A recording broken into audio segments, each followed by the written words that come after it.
పదవులకు ఆజ్యం పోస్తున్నాయి.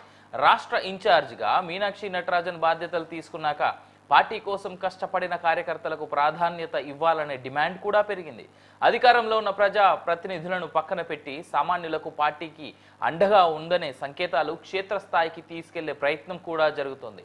అయితే పార్టీ పదవుల్లో తమకు ప్రాధాన్యత దక్కాలంటూ మహిళా నేతలు పార్టీ కార్యాలయం ముందే బల ప్రదర్శన చేయడం, మరోవైపు అందరి మంత్రుల్లా కాదు తన దారే సపరేట్ అంటూ మంత్రి కొండా సురేఖ చేసిన వ్యాఖ్యలు కాంగ్రెస్ పార్టీలో విభేదాలను రోడ్డున పడేస్తోంది. సాక్షాత్తు మంత్రే తమ అధికార ప్రభుత్వంలోని మంత్రులపై బహిరంగంగా వ్యాఖ్యలు చేయడం ప్రతిపక్ష పార్టీలైన బీజేపీ, బీఆర్ఎస్లు విమర్శలు ఎక్కుపెడుతున్నాయి. పార్టీలో పదవుల లొల్లి, ప్రతిపక్షాల కమిషన్ల రాద్ధాంతం అధికార కాంగ్రెస్కు తలనొప్పులు తెచ్చిపెడుతున్నాయి. ఇదే ఈరోజు కాంగ్రెస్లో పదవుల లొల్లిపై ప్రత్యేక చర్చా కార్యక్రమం. రైట్, అసలు ఈ విమెన్ లీడర్స్ అంతా అంటే ఈ కాంగ్రెస్లో ఉన్నటువంటి విమెన్ అంతా ఏం మాట్లాడుతున్నారో విందాం ఈ పదవుల పైన. జాయిన్ అయిన వాళ్ళకే ఈ రోజు నామినేటెడ్ పదవులు రాలేదని బాధపడుతున్నారు. మేము 30 ఏళ్ల నుంచి పార్టీలో పనిచేస్తాం. మా పరిస్థితి కాలేదు, సంవత్సరం కూడా కాలేదు, మాకు రాలేదు, మాకు అది రాలేదు, మాకు ఇల్వ లేదని బాధపడుతున్నారు. మేము 30 ఏళ్ల నుంచి పార్టీలో పనిచేసి మా ఇల్లు సంసారాలు మా పార్టీ నుంచి ₹1 హెల్ప్ లేదు. మాకున్న దాంట్లో మేము ₹10 ఖర్చు పెట్టుకొని పార్టీకి పనిచేస్తే ఈ రోజు మా పరిస్థితి ఏంది? కొత్తలో పదవులు ఇస్తారు, మేమేమో ఇంట్లో చూసుకుంటే చిన్న మామూలు పెట్టిన బచ్చాగాళ్ళు మమ్మల్ని ఇన్ఛార్జిలో వెళ్ళాలంటే ఒక్క రోజు ఒక డిస్ట్రిక్ట్ వెళ్ళాలంటే 20,000 ఒక డిస్ట్రిక్ట్ ఒక నెలకు పోవాలంటే మాకు 20,000 రూపాయలు వెళ్ళాలంటే ఒక రోజు 3 డిస్ట్రిక్ట్లు ఉన్నాయి. మాకు 3 డిస్ట్రిక్ట్లు ఉన్నాయి. మేము ఎట్లా కవర్ చేయాలి? ఎవరు మాకు ఎట్లా వస్తాయి పైసలు?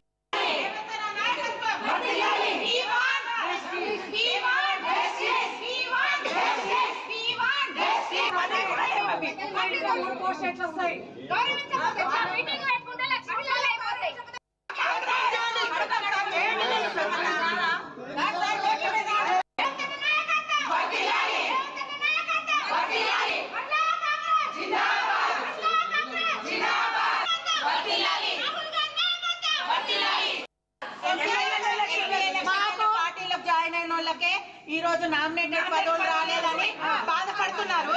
మేము 30 ఏళ్ల నుంచి పార్టీలో పనిచేస్తాం. మా పరిస్థితి కాలేదు, సంవత్సరం కూడా కాలేదు, మాకు రాలేదు, మాకు అది రాలేదు, మాకు ఇల్వ లేదని బాధపడుతున్నారు. మేము 30 ఏళ్ల నుంచి పార్టీలో పనిచేసి మా ఇల్లు సంసారాలు మా పార్టీ నుంచి ₹1 హెల్ప్ లేదు. మాకున్న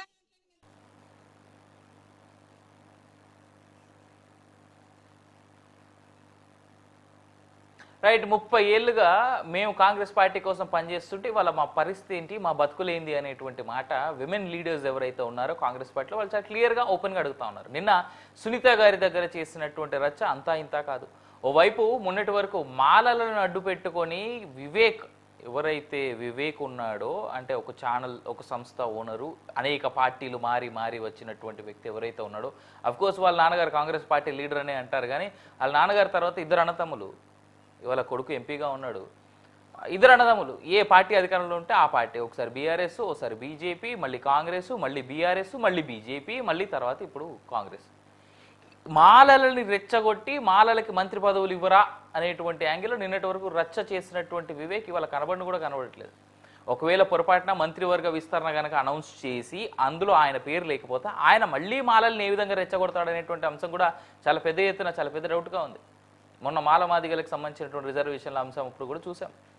సో ఇలాంటి చాలా అంశాలు ఉన్నాయి, మాట్లాడదాం ఇదే అంశాలకు సంబంధించి. మనతో పాటు కాంగ్రెస్ పార్టీ నుంచి మాధవి గారు, అదేవిధంగా బీఆర్ఎస్ నుంచి బొచ్చు శ్రీనివాస్ గారు, అదేవిధంగా ఉప్పల్ లక్ష్మణ్ గారు జాయిన్ అవుతా ఉన్నారు. ముందు శ్రీనివాస్ గారి దగ్గరికి వెళ్దాం.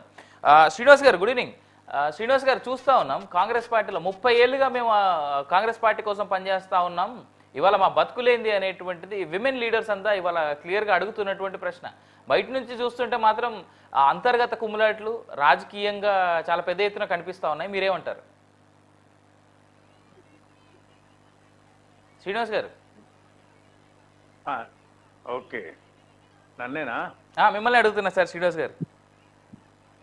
ఒక్కసారి మళ్ళీ ఒకసారి రిపీట్ చేయరా? పరిస్థితి ఏంటంటే విమెన్ లీడర్స్ అంతా, కాంగ్రెస్ లో ఉన్నటువంటి విమెన్ లీడర్స్ అంతా 30 ఏళ్ళుగా కాంగ్రెస్ పార్టీని అంటు పెట్టుకొని ఎటు పోకుండా మేము ఈయనే నిల్చొని ఉంటే ఇవాళ మా పరిస్థితులు ఏంది అనేటువంటి మాట విమెన్ లీడర్స్ అంతా అడుగుతా ఉన్నారు. మమ్మల్ని ఎవడు పట్టించుకోరా అనేటువంటి మాట. ఇన్ఫాక్ట్ విమెన్ వింగ్ ప్రెసిడెంట్ ఉన్నటువంటి సునీత గారికే ఈ గతి తప్పలేదు. ఇన్ఫాక్ట్ ఆవిడ కూడా స్టేట్మెంట్ చేసింది, నన్ను ఎవరు పట్టించుకుంటారు, నేను మీకేం చేయాలి అనేటువంటి మాట ఆవిడ అన్నారు. అయితే మొట్టమొదట న్యూస్ 360 వీక్షకులకు, మీకు అక్కడ ఉన్నటువంటి పెద్దలు లక్ష్మణ్ గారికి, బండారు రామ్మోహన్ రావు గారికి అందరు కూడా నమస్తే. ఇది మొట్టమొదట ఇది మా పార్టీ అంశం కాదు, ఇది కాంగ్రెస్ పార్టీలో అంతర్గత అంశంగా చూడాల్సినటువంటి అంశం. పార్టీలో వాళ్ళు లేవనెత్తిన అంశం ఏమంటే పిసిసి అధ్యక్షుడు మహేష్ కుమార్ గౌడ్ గారి సొంత బంధువులకు తప్ప ఇంకా మాకు ఏ విధమైనటువంటి అవకాశం లభించటం లేదు అని వారు లేవనెత్తి మహేష్ కుమార్ గౌడ్ గారి యొక్క ఛాంబర్ ఎదురుగా వాళ్ళ యొక్క బల ప్రదర్శన చేసినటువంటి ప్రయత్నం సునీతారావు పిసిసి మహిళా అధ్యక్షురాలు చేసినటువంటి ప్రయత్నం. దీన్ని రెండు రకాలుగా మనం చూడవచ్చు. ఒకటి పార్టీ అంతర్గత అంశము, పార్టీ అనేక అంశాలను అంటే బేస్ చేసుకొని వాళ్ళకి పదవులను కట్టబెట్టేటువంటి పరిస్థితి ఉంటుంది. రెండు ఏంటి అంటే వివిధ రాజకీయ పార్టీల నుంచి వచ్చిన వాళ్ళకి అవకాశం కల్పించి ఈ పార్టీలో అనేక సంవత్సరాల నుంచి పనిచేసిన వారికి అవకాశం రాని పక్షంలో కూడా ఇలాంటి అసంతృప్తి మాత్రం బయటకు వస్తుందన్నమాట. అందులో భాగంగానే దాన్ని చూడాలి. కాంగ్రెస్ పార్టీ ఇప్పటికైనా అంటే ఈ పార్టీ వలసలు అనేటివి కూడా కొత్తలో పార్టీ అధికారంలోకి వచ్చిన కొత్తలో కొంతవరకు వచ్చినా కూడా ఆ తర్వాత ఈ వలసలు ఆగిపోయినాయి పూర్తిగా. సంపూర్తిగా ఏ రాజకీయ పార్టీ నుంచి కూడా అధికార పార్టీలోకి వలసలు కూడా ఆగిపోయినాయి. ప్రస్తుతం ఏ రాజకీయ పార్టీ అయినా, కాంగ్రెస్ పార్టీ అయినా లేకపోతే ఇంకా ఏ పార్టీ అయినా అధికారంలో ఉన్నప్పుడు పార్టీని అంటుకొని పెట్టుకుని ఉన్న వాళ్ళు పార్టీని నమ్ముకొని పార్టీకి చేసిన సేవలను గుర్తించి ఖచ్చితంగా పార్టీ వాళ్ళకు అవకాశం కల్పించాలి. ముఖ్యంగా కాంగ్రెస్ పార్టీని తీసుకుంటే ఆ కాంగ్రెస్ పార్టీలో అంతర్గత ప్రజాస్వామ్యం పేరిట ఎవరైనా ప్రశ్నించే హక్కు చాలా ఉంటుంది. వాస్తవానికి ఆ పార్టీలో తమ నిరసన గళాన్ని వినిపించడానికి చాలా మంది అనేక రకాలుగా ప్రయత్నం చేస్తూ ఉంటారు. అప్పుడప్పుడు యువజన విభాగం అని, లేకపోతే వీళ్ళు మహిళలు. ఒక చెడ్డ పేరు ఏమంటే కాంగ్రెస్ పార్టీలో మహేష్ కుమార్ గౌడ్ గారికి బాగా వినిపిస్తున్న వ్యాఖ్యలు ఏంటంటే వాళ్ళ బంధువులకి నామినేటెడ్ పదవులు ఇప్పిస్తున్నారని చెప్పి బాగా వినిపిస్తుంది. ఇట్లా కాకుండా పార్టీకి పనిచేసిన వ్యక్తులకు ఖచ్చితంగా అవకాశం అయితే కల్పించాల్సినటువంటి అవసరం ఉంది. దీన్ని మనం కంటే ఆ పార్టీ వాళ్ళు విశ్లేషిస్తే బాగుంటుంది. ఆ పార్టీ వాళ్ళు దాన్ని గుర్తించి పార్టీ పెద్దలు, ముఖ్యమంత్రి గారు కానీ, పార్టీ పిసిసి అధ్యక్షుల వారు గారు కానీ ఆ పార్టీ కోసం కష్టపడ్డ వ్యక్తులకు ప్రాధాన్యతను ఇవ్వాల్సిన అవసరం అయితే ఉంటుంది. రైట్, మాధవ్ గారి దగ్గరికి వెళ్దాం. కాంగ్రెస్ నేత మనతో పట్టున్నారు కాబట్టి మాధవ్ గారు, ఏంటి కాంగ్రెస్ పార్టీలో వైపు ఇప్పటికే ప్రతిపక్షాలన్నీ చాలా క్లియర్గా వీళ్ళు అధికారం వచ్చిన తర్వాత రాష్ట్ర పాలనను పక్కన పడేసి కేవలం ఈ కుర్చీల పంచాయతీ పెద్ద ఎత్తున పెట్టుకుంటా ఉన్నారనేటువంటి మాట వినిపిస్తా ఉంది. మీరేమంటారు? ముందుగా అందరికి నమస్కారం, ఇక్కడ పార్టిసిపేట్ అవుతున్నటువంటి పెద్దలందరికీ కూడా. సో మీరు అన్నట్టు ఇప్పుడు శ్రీనివాస్ గారు చెప్పినట్టుగా ఇది పూర్తిగా కాంగ్రెస్ పార్టీ అంతర్గత అంశం. ఇప్పుడు చిన్న చిన్న కుటుంబాలలోనే జనరల్ గా చిన్న విషయాలకు కూడా గొడవలు అవుతానే ఉంటాయి. అందులోనూ కాంగ్రెస్ పార్టీలో నిజంగానే అంతర్గత ప్రజాస్వామ్యం ఎక్కువే. ఎవరి ఒపీనియన్ వాళ్ళు ఎక్స్ప్లెయిన్ చేసుకోవడానికి, చెప్పుకోవడానికి ఇది ఒక వేదికలాగా వాడుకుంటారు. ప్రతి ఒక్కరికి అన్యాయం జరిగినా కూడా ఇక్కడ ప్రశ్నించడానికి ముందుకు వస్తూ ఉంటారు. కానీ అదే వేరే పార్టీలలో ఎక్కడ కూడా ఇటువంటి సంఘటనలు ఉండవు. ఎందుకంటే మొనోపోలీ ఉంటుంది, ఒకరే మాట్లాడతారు, ఒకటే డెసిషన్ మేకర్ ఉంటారు. ఇక్కడ మాత్రం అట్లా కాకుండా పనిచేసిన ప్రతి ఒక్కరు కూడా మాకెందుకు అవకాశాలు రావు అన్న ఉద్దేశంగా అడగడం జరుగుతుంది.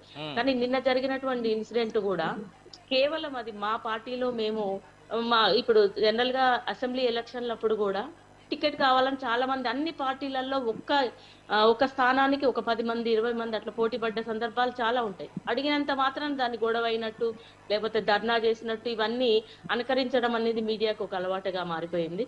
సో నేనేమంటున్నానంటే అది కేవలం మహిళా కాంగ్రెస్ వాళ్ళ పేరు రేపు రాబోయేటువంటి లిస్ట్ లో ఉన్నదో లేదో మాకు లేదు అనే అంశం తెలిసిందని మేడం అంటున్నారు. సో ఆమె ఏమంటుందంటే మహిళా కాంగ్రెస్ లో కూడా కొంత ప్రాధాన్యతనివ్వండి, రేపు లిస్ట్ వచ్చిన తర్వాత ఏం చెయ్యలేము కాబట్టి ముందుగానే మేము ఒక మాట అడిగితే బాగుంటది అన్న విషయంగా మేడం వెళ్ళి అక్కడ మేము గాంధీ భవన్ లో మాట్లాడడం జరిగింది. అంతే తప్పితే ఈ రోజు మహిళలకు ఎక్కడ కూడా ప్రాధాన్యత తగ్గలేదు. కాంగ్రెస్ పార్టీలో ముందు ప్రాధాన్యత ఇచ్చిందంటే మహిళలకే ఇస్తారు. కానీ అధికారంలోకి రాగానే పదవులు పంపకాలు ఇవన్నీ మర్చిపోయి ప్రజాసేవకే అంకితమైపోయింది. ఈ రోజు రేవంత్ రెడ్డి గారు, మహేష్ కుమార్ గౌడ్ గారు కూడా ఇప్పుడు కొత్త కమిటీ వేయాలనే ఒక ఉద్దేశంతో వాళ్ళ లిస్ట్ తీసుకొని వెళ్తున్నారు. కాబట్టి సో మహిళలకు కూడా ఇందులో ప్రాధాన్యత ఇవ్వండి అనే అడగడంలో ఒక మార్గమే ఇది తప్ప ఇక్కడ ఎలాంటి ధర్నా కానీ ఏది జరగలేదు. ఖచ్చితంగా మహేష్ కుమార్ గౌడ్ గారు కూడా ఇంతకు ముందు వర్కింగ్ ప్రెసిడెంట్ గా ఉన్నప్పుడు మాకు మహిళా కాంగ్రెస్ వింగ్ కే అధ్యక్షత ఉండే, తర్వాత ఆయన కూడా మాకు చాలా సపోర్టివ్ గా ఉండే. మేము ఢిల్లీ వెళ్ళినప్పుడు కానీ ఎక్కడ కూడా మహేష్ కుమార్ గౌడ్ మహిళలకు ప్రాధాన్యత ఇవ్వరు అనేది అబద్ధం. అది మహిళా కాంగ్రెస్ కి వెన్నంటి ఉండి చాలా హెల్ప్ చేసిండ్రు ఆయన. ఈరోజు అందరి పొజిషన్లలో సునీతారావు గారికి కూడా మంచి అవకాశమే లభించింది. సో ఇప్పుడు ఆమె ఏమంటుందంటే మాతో పాటుగా పనిచేసిన వాళ్ళకు కూడా అవకాశాలు కల్పించండి అనే ఒకే మాట ఆమె ముందుకు తీసుకెళ్తా ఉంది. అంతేగాని ఇక్కడ ప్రాధాన్యత అనే అంశమే లేదు.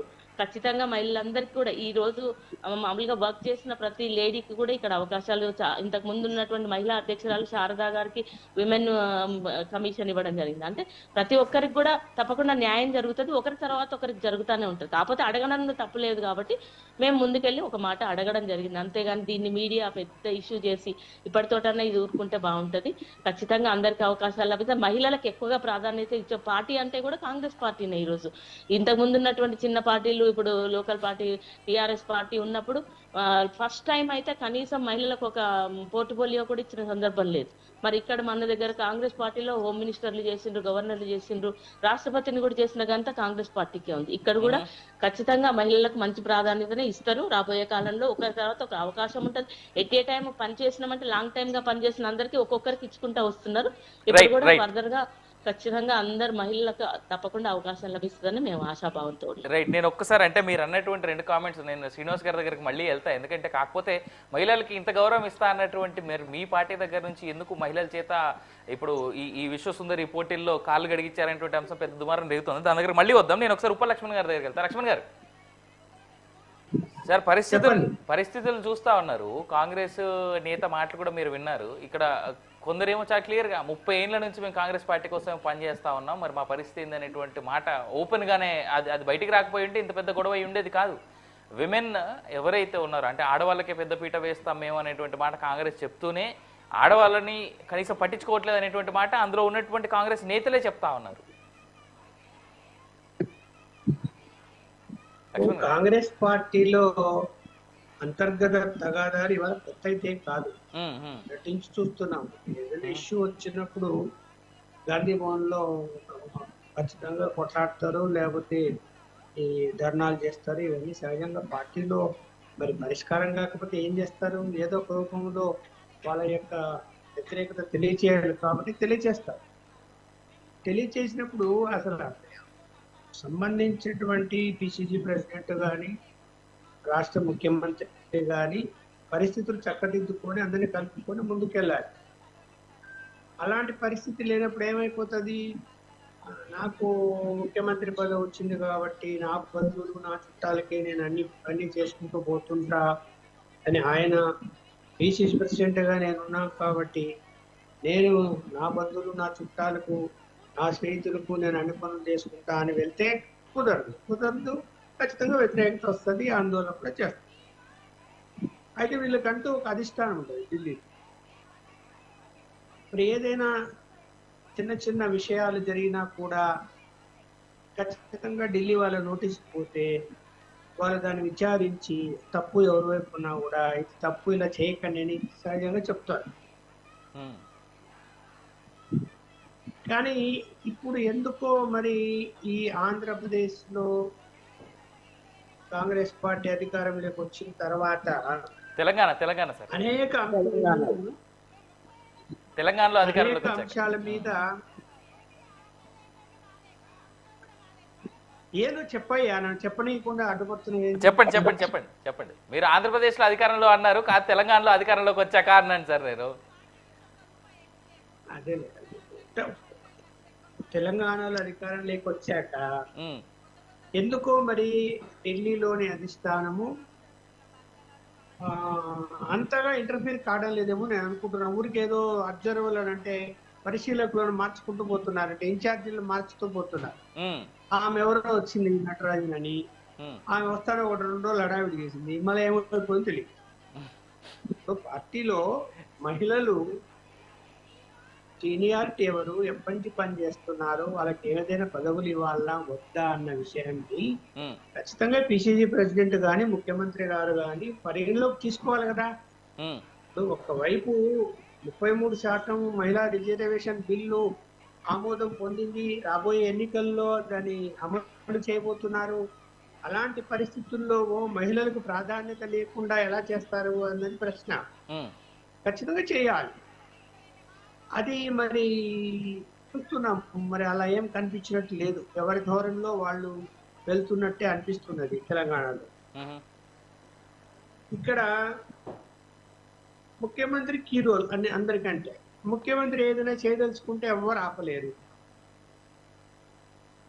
ఉండొచ్చు పార్టీలో అంతర్గత ప్రజాస్వామ్యం ఎక్కువ ఉండొచ్చు, విభేదాలు ఉండొచ్చు, మనం ఊహించింది అవన్నీ కూడా ప్రశ్నించే వాళ్ళు ఎక్కువ ఉంటారు, డిసిప్లిన్ అనేది పెద్దగా ఉండదు అని అనుకున్నప్పటికీ కూడా అందరికీ న్యాయం చేయాలి కదా. ఇప్పుడు అందరి వాదన ఏంటంటే వేరే పార్టీ నుంచి వచ్చిన వాళ్లకు ప్రాధాన్యత ఎక్కువ కనిపిస్తున్నది, పార్టీలో ఉంటూ పార్టీని నమ్ముకొని చాలా కాలంగా ఉన్నటువంటి వాళ్ళకి ప్రాధాన్యత తగ్గుతున్నది అనేది వీళ్ళ వాదన. అయితే నేను ఒకటి చెప్పు, అది కాంగ్రెస్ పార్టీలోనే కాదు అన్ని పార్టీల్లో ఆ జబ్బు వచ్చింది. ఏ పార్టీలో లేదు చెప్పండి? ఏ పార్టీలో ఇతర పార్టీ నుంచి వచ్చి పదవులు తనుకొని మంత్రి పదవులు తనుకొని పోతున్నారా లేదా? బీజేపీలో లేదా, లేకపోతే బీఆర్ఎస్ పార్టీలో లేదా? అన్నిట్లో ఉంది. అన్నిట్లో ఎందుకు ఉంటున్నది? డబ్బు ప్రాధాన్యత. డబ్బున్న వ్యక్తి ఎవరు?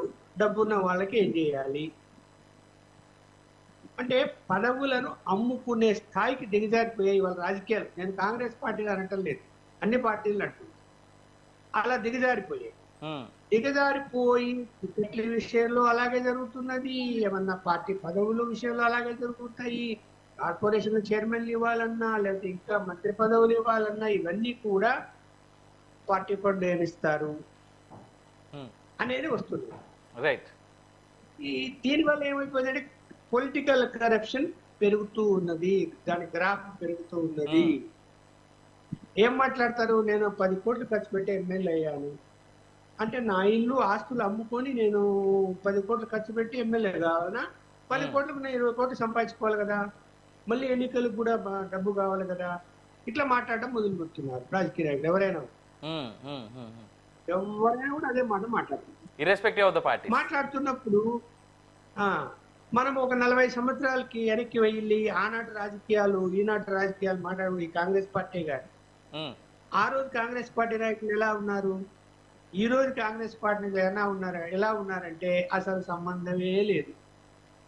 ఏ రాజకీయ పార్టీ వాళ్ళైనా ఇవాళ ఉన్న పరిస్థితిని చూస్తే ఆశ్చర్యపోవాల్సిందే. మనం ఫామ్ హౌస్లు ఉంటాయి, జూబ్లీస్ లో ఇల్లు ఉంటుంది, మళ్ళీ నియోజకవర్గాల ఇల్లు ఉంటాయి, మళ్ళీ అక్కడ భూములు ఉంటాయి. ఎలా వచ్చేస్తున్నాయి అన్ని పరిస్థితి. ఏ రాజకీయ పార్టీకి హైదరాబాద్ చుట్టూ ఫామ్ హౌస్లు లేవో చెప్పమని చూద్దాం. బీజేపీ వాళ్ళకు కూడా ఉన్నాయి. ఎవరికి లేవు? ఎక్కడ నీతి నిజాయితీతో ఉన్నారు? అందరూ కూడా అదే ధోరణిలో పోతున్నారు. పోతున్నప్పుడు పార్టీలో సిన్సియర్ గా ఉన్న పని చేస్తూ ఏం సంపాదించుకోకుండా పార్టీ కోసం తిరుగుతూ కష్టపడిన వాళ్ళు కూడా ఉన్నారు. వాళ్ళకి న్యాయం జరగటం.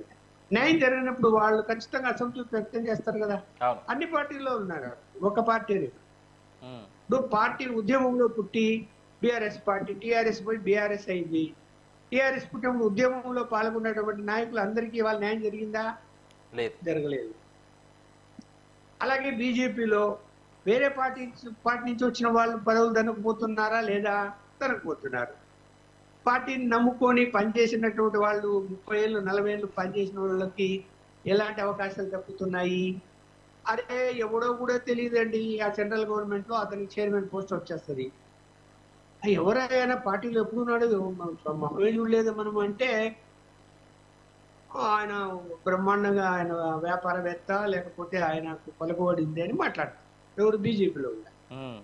అందువల్ల సిస్టమ్ మారిపోయింది. ప్రజలు కూడా ఏమైపోయారంటే అడ్జస్ట్ అవుతున్నారు అవినీతికి. సరే ఏమన్నా మనకు ఏమన్నా లాభం చేకూరుస్తున్నారు లేదా? మన ఇంటి ముందర రోడ్లు వేస్తున్నారు లేదా, మన ఇంటికి నీళ్ళు ఇస్తున్నారు లేదా, మన పొలాలకు నీళ్ళు వస్తున్నాయి లేదా, అలాగే మనకి ఏదైనా పర్సనల్ ప్రాబ్లం వస్తే తీరుస్తున్నారా లేదా, అలాగే మనకు బెనిఫిట్లు ఏమైనా ఇస్తున్నారా లేదా, వాళ్ళు ఏం చేసుకున్నా కూడా మనకు అవి అందుతున్నాయి లేదా అని ఆలోచిస్తూ వాటి మీద బేస్ చేసుకొని ఓట్లు వేస్తున్నారు. Right, I come back to you sir. ఒకసారి మనం కంటిన్యూ చేద్దాం. నేను ఒకసారి రామ్మోహన్ గారి దగ్గరికి వెళ్తాను. రామ్మోహన్ గారు, సార్ చాలా ఇంట్రెస్టింగ్, లక్ష్మణ్ సార్ చాలా క్లియర్గా చెప్పారు. రాజకీయాలు చాలా వరకు డబ్బు చుట్టే తిరుగుతున్నాయి అనేటువంటి మాట. ఇన్ఫ్యాక్ట్ పదవులైనా, ఎమ్మెల్యేకి సంబంధించిన టికెట్లైనా, ఎమ్మెల్యేల సంగతి దాకా ఎందుకు సార్, అటు వాస్తవానికి కాంగ్రెస్ పార్టీ అధికారంలోకి వచ్చినప్పటి నుంచి మనం మాట్లాడుకుందాం. ఇప్పుడు అప్పుడు రేపు మాపు అనేటువంటి దగ్గర మొదలైంది అసలు పంచాయతీ. ఏది? మంత్రివర్గ విస్తరణ అనేటువంటి అంశం. దాని తర్వాత కార్పొరేషన్ చైర్మన్లు అన్నారు, దాని తర్వాత డీసీసీలు అన్నారు, దాని తర్వాత అసలు చెప్పుకోనే వద్దు అన్ని రకాల. నాకు తెలిసి ప్రస్తుతం కాంగ్రెస్ పడుతున్నంత వేదన, నాకు తెలిసి ప్రస్తుత కాంగ్రెస్ పార్టీ అనుభవిస్తున్నంత బాధ ఇంకే పార్టీ అనుభవించి ఉండదేమో. గత కొన్ని రోజులుగా మనం గమనిస్తూ ఉంటాయి, వాళ్ళ అధికారంలోకి వచ్చినప్పటి నుంచి చూస్తూ ఉంటాయి. మీరేమంటారు ఇప్పుడు? అవినాష్, మీకు అట్లాగే మాధవి గారికి, లక్ష్మణ్ గారికి, మన శ్రీనివాస్ గారికి, మన ప్రేక్షకులకు నమస్కారం. లక్ష్మణ్ గారితో పోటీగా ఏకీభవించాలి. అంటే పూర్తిగా రాజకీయాల గురించి మేము 20 ఏళ్ళకి ఏం చెప్తున్నాం, 30 ఏళ్ళు అదే చెప్పారు. మనీ పవర్, లిక్కర్ పవర్ ఉన్నంత కాలం రాజకీయాలు మారవు, ఇంకా పెరుగుతాయి తప్ప అనుకోటి ఏం లేదు. ఒకనాడు 25,000 అసెంబ్లీకి ఖర్చు పెడితే ఎక్కువ అనుకున్నాం. ఇవాళ 25 కోట్లు కాదు, 28 కోట్లు లీగల్ గా ఖర్చు పెట్టుకోవచ్చు, 90 కోట్లు పార్లమెంట్ ఖర్చు పెట్టుకోవచ్చు. కానీ దానికంటే ఎక్కువ పెడుతున్నారు కదా. సమస్యలు మనీ పవర్, లిక్కర్ పవర్ పెరిగింది, నైతిక విలువలు కూడా రాజకీయాలు లోపించినాయి. ఇప్పటికి కూడా కొందరు రాజకీయాలన్నీ చెడిపోలేదు, మంచి వాళ్ళు కూడా ఉన్నారు. అవినాష్ గారు ఏమంటున్నారంటే వాళ్ళు వేల మీద లెక్క పెంచే వాళ్ళు రాజకీయాల నుంచి మెల్లమెల్ల దూరం అవుతున్నారు. ఇక మంత్రివర్గ విస్తరణకి వస్తారు. మంత్రివర్గ విస్తరణకు ప్రజలకు ఏమిటి సంబంధం? తప్పనిసరి సంబంధం ఉన్నది. ఇవాళ 18 మంత్రులు ఉండాల్సిన చోట 12 మంది ఉన్నారు, అంటే 1/3 లేరు ఇప్పుడు. అందులో ప్రధానమైన శాఖలు ముఖ్యంగా ముఖ్యమంత్రి గారి దగ్గర 2 ఉన్నాయి, ఉత్తమ్ కుమార్ రెడ్డి గారి దగ్గర 2 ఉన్నాయి, సివిల్ సప్లైస్, అట్లాగే భారీ నీటిపారుదల శాఖ, అట్లాగే విద్యాశాఖ, హోంశాఖ 2 కూడా మరి ముఖ్యమంత్రి దగ్గర ఉన్నాయి. కనుక ఇట్లాంటి ఇంకో 2 మంత్రులు అవసరం. దాంతో పాటు జాతీయ పార్టీ కనుక కాంగ్రెస్ పార్టీని కొంచెం కన్సిడర్ చేయొచ్చు అంటున్నాను నేను. ఎందుకంటే మనకు వచ్చే నష్టం లేదు. మంత్రులతో ఎంతమంది పాలన పడతాయి, రోజు సెక్రటేరియట్ తిరిగే పైరవీలు చేసే సమాజం కూడా కాదు మనది. కనుక మంత్రులతో పని పడకపోవచ్చు, కానీ మంత్రిత్వ శాఖలు బాగా పనిచేయాలంటే మంత్రులు వేరువేరుగా ఉండాలి. కనుక ఒక 6 మంత్రులు వేయడంలో కాంగ్రెస్ పార్టీ, జాతీయ పార్టీ కానీ కొన్ని ఇబ్బందులు ఉంటాయి అంటున్నాను. కానీ ఇబ్బందులు ఉంటే మహా అంటే 6 నెలలు, సంవత్సరము. గతంలో కూడా బీఆర్ఎస్ 6 నెలలు 2 మంత్రులతో నడిపించారు, చూసాం కదా మనం. కేవలం మహమూద్ అలీ, కేసీఆర్ గారి 2018 తర్వాత ఎన్నికైన తర్వాత చూసాం కదా. కేటీఆర్, మన హరీష్ రావు ఎవరికి కూడా మంత్రి పదవి లేవండి. కనుక మంత్రి వర్గంలో ఎవరిని చేర్చుకోవాలనే విషయం ప్రాంతీయ పార్టీలకు ఉన్నంత వెసులుబాటు జాతీయ పార్టీలకు ఉండవు. అది కాంగ్రెస్ కావచ్చు, బీజేపీ కావచ్చు. ఒక ప్రాంతీయ పార్టీలన్నీ కూడా ప్రైవేట్ ఆస్తులుగా మారిపోయిన సందర్భంలో అధినాయకుడు ఏదైనా చెప్తే అదే అవుతుంది. ఇప్పుడు కేసీఆర్ గారు అనుకుంటే ఎవరిని మంత్రివర్గం తీసుకోవాలో లేదో అని నిర్ణయించు. అటువంటి ఆయన కూడా ఇబ్బంది పడి 6 నెలలు ఆగారు కదా. అట్లా అని జగన్మోహన్ రెడ్డి కానీ, చంద్రబాబు నాయుడు కానీ, ఏ ప్రాంతీయ పార్టీ అయినా కూడా తన అధికార కేంద్రం రాష్ట్రంలోనే ఉంటుంది, అధినాయకుడి దగ్గర ఉంటుంది. కానీ కాంగ్రెస్ పార్టీ అట్లా కాదు. వివిధ వర్గాలు, వివిధ కులాలు, రకరకాల సామాజిక సమీకరణలు ఉన్నాయి. వాళ్ళు కాంగ్రెస్ పార్టీ ముందున్న 3 మన మంత్రివర్గ విస్తరణకు ఉన్న అవరోధాలు చెప్తాను నేను, పరిష్కారాలు కూడా చెప్తాను. మొట్టమొదటి ఉన్న 12 మంది మంత్రులు కేవలం 6 జిల్లాలకే పరిమితమైంది. 4 జిల్లాలకు అసలు ప్రాతినిధ్యం లేదు భౌగోళికంగా చూస్తే. అందులో ఖమ్మం జిల్లా 3 మంత్రులు ఉన్నారు. ఖమ్మం జిల్లా నుంచి తుమ్మల నాగేశ్వరరావు గారు ఉన్నారు, శ్రీనివాసరెడ్డి ఉన్నారు, పట్టి విక్రమార్క గారు ఉప ముఖ్యమంత్రి ఉన్నారు. అది కాకుండా 4 జిల్లాలకు 2 మంత్రులు ఉన్నారు. ఉదాహరణ కరీంనగర్లో 2 ఉన్నారు, శ్రీధర్ బాబు, మనకు అటుపోతే పొన్నం ప్రభాకర్. ఇట్లాగే ఉమ్మడి కరీంనగర్ జిల్లా, నేను చెప్పేది కరీంనగర్ అంటే.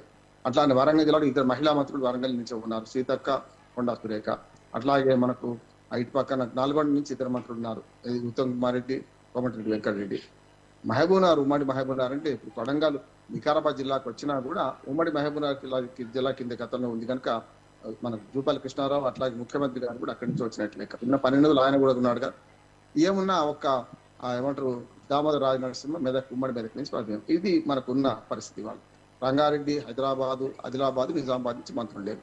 ఇప్పుడు భౌగోళిక సమీకరణంలో ఖచ్చితంగా నిజామాబాద్, ఆదిలాబాద్, ముఖ్యంగా రంగారెడ్డి, హైదరాబాద్ లో మంత్రులు అసలు బీఆర్ఎస్ మన కాంగ్రెస్ ప్రాతినిధ్యమే లేదు కనుక ఉమ్మడి రంగారెడ్డి, హైదరాబాద్ కలిపైన ఒక మంత్రి పదవి ఆశిస్తున్నారు. రెండో సామాజిక సమీకరణలో ఇప్పటికే 5-4 రెడ్లు ఉన్నారు ఈ మన మంత్రివర్గంలో. కనుక రెడ్లకు అవకాశం లేదు. ఇవ్వాల్సి వస్తున్నది. ఉదాహరణకు సుదర్శన్ రెడ్డి గారు ఒక పాజ్ సుదర్శన్ రెడ్డి గారు రామోహన్ గారు సామాజిక సమీకరణలు వస్తాయి. అంటే నేను చెప్తున్నాను సార్, నేను అంటే విశ్లేషణ చేస్తే మనకు కొంత అర్థం అవుతుంది. అంటే వాళ్ళకు ఉన్న ఇబ్బంది ఏంటి, వాళ్ళు ఎట్లా అధిగమించాలి. అంటే సామాజిక సమీకరణలో రెండో పాత్ర అంటే ఇప్పుడు బీసీలు ముగ్గురే ఉన్నారు, చాలా మంది ఇంకో ముగ్గురికి ఇవ్వాల్సిన అవసరం ఉంది అంటున్నారు. యాక్చువల్ 42% అన్నారు కానీ 42% పక్కన వచ్చింది, 25% మందికి ఇవ్వాల్సి వస్తుంది. ఎస్సీ ఎస్టీకి చెరొక మంత్రి పదవి ఉన్నది, సమస్య లేదు. ఎస్సీలో కూడా మళ్ళీ మాలా మాదిగా ఈ రెండు ఉన్నాయి కనుక సామాజిక సమీకరణలో కూడా పనికొస్తాయి. రామోహన్ గారు అక్కడ ఒక చిన్న పాజ్ తీసుకుందాం. రామోహన్ గారు ఒక చిన్న పాజ్ తీసుకుందాం, ఒక చిన్న బ్రేక్ వెళ్దాం. బ్రేక్ నుంచి రాగానే ఇమీడియట్ కంటిన్యూ చేద్దాం, మీ మాటతో కంటిన్యూ చేద్దాం. ఆ మాల మాదిగ సమీకరణ ఎక్కడైతే ఉందో, ఇందాక నేను ఓపెనింగ్ లో కూడా అదే మెన్షన్ చేశా. నిన్నటి వరకు మంత్రి పదవుల విస్తరణకు సంబంధించినటువంటి అంశంలో వివేక్ గారు మాలల్ని అడ్డు పెట్టుకొని ఆయన చేసినటువంటి హంగామా అంతా ఇంత కదా. రేపు పొద్దున ఆయన పేరు అనౌన్స్ కాకపోతే పరిస్థితి కంటిన్యూ చేద్దాం ఇదే మాట పైన. చూస్తూ ఉండండి న్యూస్ 360. చిన్న బ్రేక్ తర్వాత కంటిన్యూ చేద్దాం.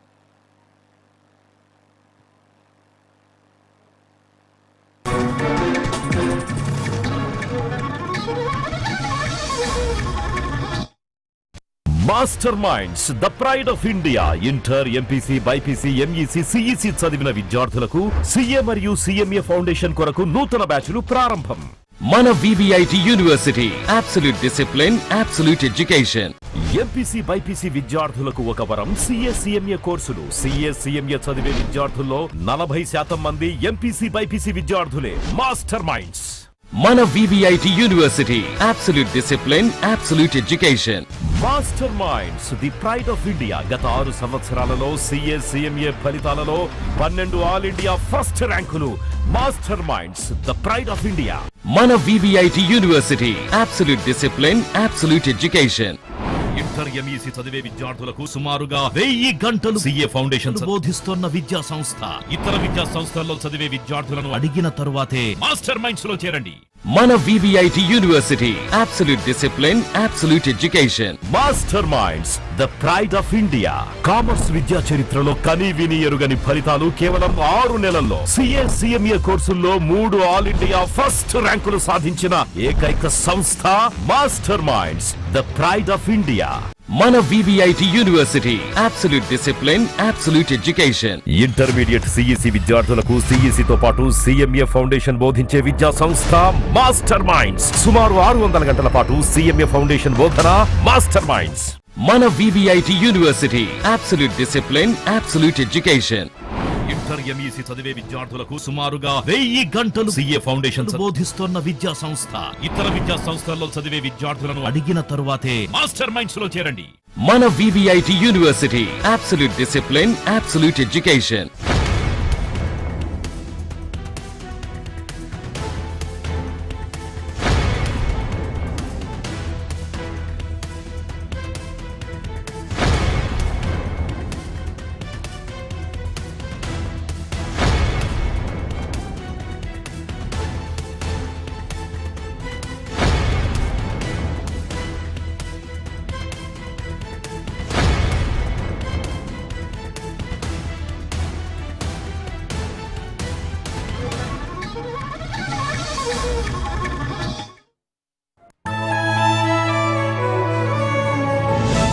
అప్పుడు, ఇప్పుడు, ఎప్పుడు.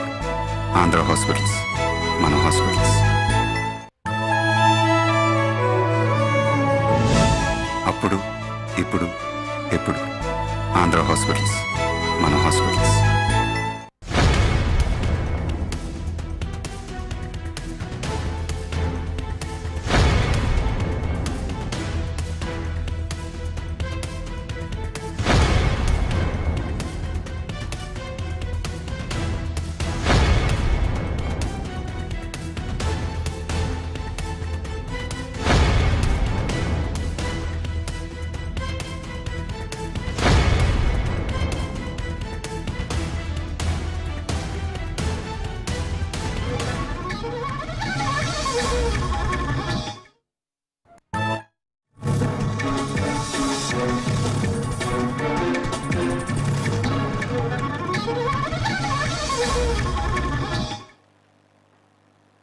Welcome back. You're watching news 360. నేను మీ అవినాష్ జనగామ. 7 PM డిబేట్ చూస్తూ ఉన్నారు. రామ్మోహన్ గారు ఇందాక మాట్లాడుతూ ఆయన అనాలిసిస్ దగ్గర ఆగేస్తాం. అసలు యాక్చువల్గా ఈ కాంగ్రెస్ పార్టీలో ఈ అధికారం యొక్క గొడవ కి సంబంధించినటువంటి అంటే ఎవరి ప్రాతిపదికన ఎలాంటి సీట్లు ఇచ్చారు ఏంటి అనేటువంటిది మనం మాట్లాడుతూ ఉన్నాం. రామ్మోహన్ గారి దగ్గర నుంచి కంటిన్యూ చేద్దాం. రామ్మోహన్ గారు.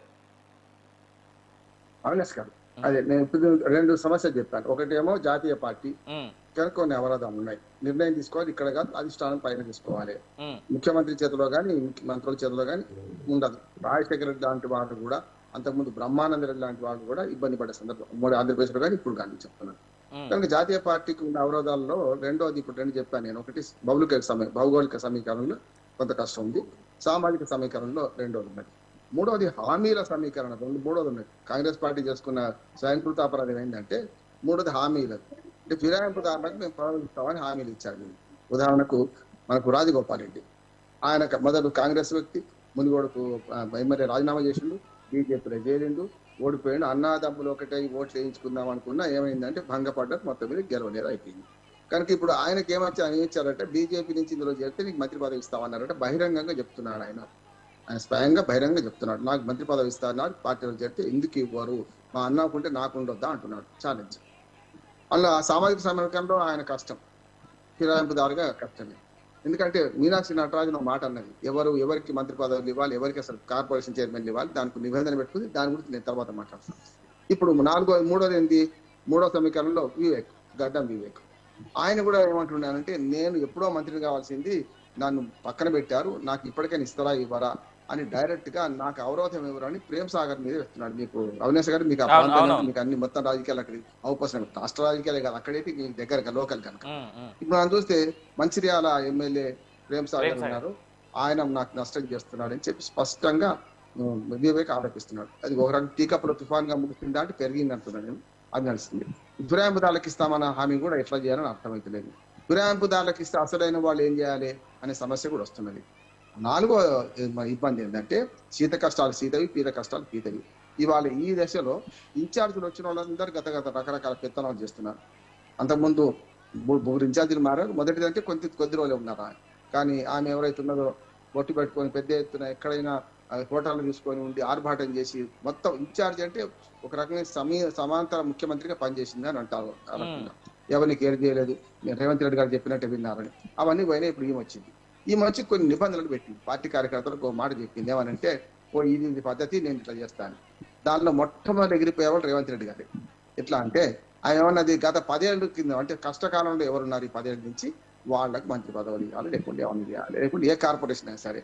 10 ఏళ్ళు అంటే రేవంత్ రెడ్డి గారు వచ్చింది 10 ఏళ్ల క్రితం కాదు కదా కాంగ్రెస్ పార్టీలోకి. నేనన్నా అమ్మ మీ వార్తలు ఏమైందంటే నేను ఆర్టికల్ కూడా రాసిన, మీ నిబంధన వల్ల ముఖ్యమంత్రి గారే ఎగిరిపోతారు మొట్టమొదటి.